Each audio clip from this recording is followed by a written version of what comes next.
A lot of guys say it. A lot of guys say we're focused on the next play.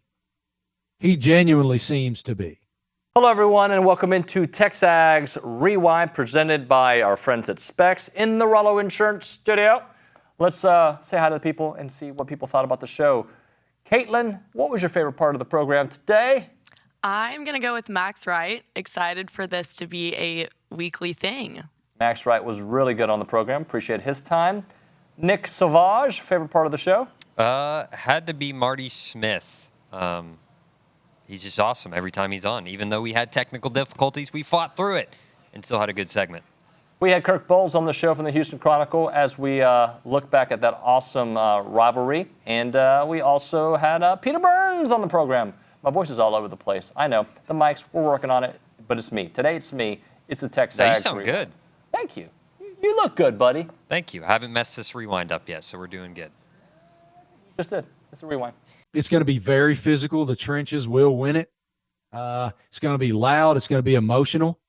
And so how does Coach Elko get those guys as they get started? Like, you got to start fast.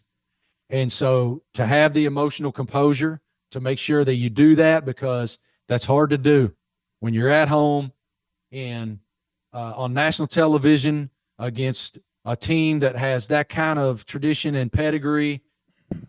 It's going to be all the juice. I mean, this is a serious matchup. Marty, with the time you spent with Mike Elko and the opportunities you've had to interview him and whatnot, what impression do you His get composure, about him? Yeah. his even keel approach. He doesn't seem to ride a whole lot of emotional waves. He seems to have a great perspective on. A lot of guys say it. A lot of guys say we're focused on the next play. He genuinely seems to be. And he has a culture that is no nonsense, no BS.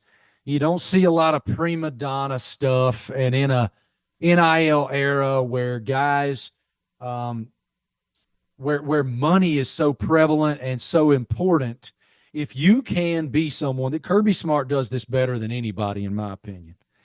I think he's able to, in an era where guys' reassessment is how much you going to pay me versus how can you develop me, he's still able to promote G over everything in an amazing way. I talked to some of his players yesterday. I've been all over creation this week. I was in Baton Rouge, Louisiana with Brian Kelly and Mason Taylor Monday. I was in Athens with Carson Beck and Kirby all day yesterday. Had a 30-minute conversation with Billy Napier last night, because that's the game I have this weekend. And the ability to do that, to make sure that the culture and the expectation within that culture is upheld in this era, is a unique talent. And I see Mike having that talent, because he's just not – he doesn't seem beholden to it. Now, y'all got a lot of money down there, and as a result of that, he has a lot of financial resources at his disposal. That's a blessing. But when you get between the lines, that doesn't matter, man. Can you put a hat on a hat? Can you block, tackle, care, love, do? And that's what I see from him. Now, we'll see what happens on Saturday and moving forward, but he was able to do that at Duke. So I have high expectations for him, gentlemen. So do you buy the Elko era? Do you think it's going to be what we all think? Maybe this year could be the beginning of something special? I think it could be. The Aggies have just been begging for stability, and getting Mike Elko back, a guy that spent 4 years there as Jimbo's defensive coordinator. Our Brent Zorneman wrote this today about how they were 34-14 when Elko's with Jimbo at A&M, and 12-13 since. So obviously, I don't know if he was the missing link at all, but because they still played pretty good defense. But I think they got a lot of elements to really jumpstart this whole program again. Well, speaking of defense, Kirk, I got to ask you about that team you're covering, because last year they just weren't. I know they had a great year and everything. They were not good against the pass, but they were great against the run. Well, those two big defensive tackles are in the NFL now. So what's all this hype about Texas based on? Because quite frankly, from here, I'm not seeing it, especially on the defensive side. Well, it's based on hype and hope, I would say, Olin. That's a legitimate question, and we're going to find out a little bit Saturday when Colorado State comes in here with their air raid offense. Hal Mummy's, I think his nephew is the offensive coordinator there at Colorado State for Jay Norvell. They got a really good quarterback who threw almost as many yards, 3,400 yards, almost as many as Quinn Ewers did last year. But he threw 22 touchdowns. They got this receiver, Torrey Horton, a Nevada transfer. He was a 1,000-yard receiver last year for them and scored 8 touchdowns. But, Olin and David, it was kind of a combination last year. They didn't have a good pass rush. And we all know, that works in sync with the defensive backfield. And so they didn't have anybody that had more than 5.5 sacks. So they have rebuilt that defensive line. Alfred Collins, a kid from Bastrop, who's kind of been a bust so far. He's a senior now. He and Vernon Broughton are supposed to take the place of Byron Murphy and Tavondre Sweat, but they haven't done it yet. So I know you know the tight end room very well. So how good can that tight end room be? There's some new faces. There's some guys coming back from injury, and Donovan Green. You got Theo developing. So kind of just give me your thoughts on that room itself. I think it's going to be the deepest that it's been in years. Trey Watson is unbelievable. The guy's a really, really good talent. He's somebody who can spread out wide and isolate him one-on-one against safeties, against linebackers. He's going to get open. I think that adding this depth of tight ends to the depth that we have in the receiver room as well is going to make us really dangerous in the receiving game. I think that Shane Calhoun, the guy from ECU, is a great add. He's a physical player who I think is going to be a great H-back, kind of the role that I filled during my time at A&M. The guy's physical, can block. I think Theo is stepping up to where he's finally, developing into the monster that he is. He's got all the size and all the intangibles.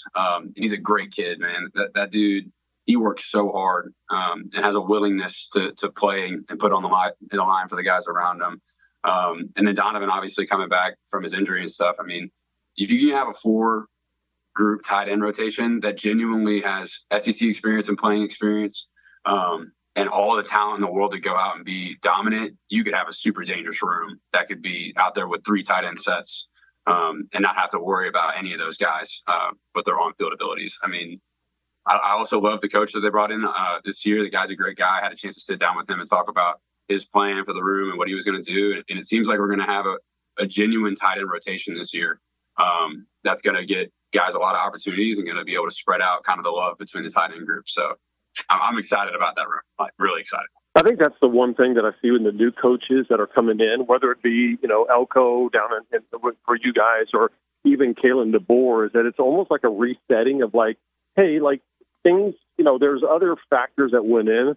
Let's play some football. And I think, and I learned that from Elko, and I fell in love with him. I've been on this show many times, and I said it before, that I thought Jeff Traylor should have been the guy over at A&M. And then now the more and more I get an opportunity to hear about Coach Elko and talk to people close to that program and even some other coaches that knew him before go, this guy's no BS. He's going to get in here, and it's just about football and how you can develop in this program. And so I look at that and I go, all right, if you clean up all of the old issues from, that's kind of the old headlines and kind of what it was, in the past, and just focus on football, buddy, Elko kind of reminds me like Teddy Roosevelt.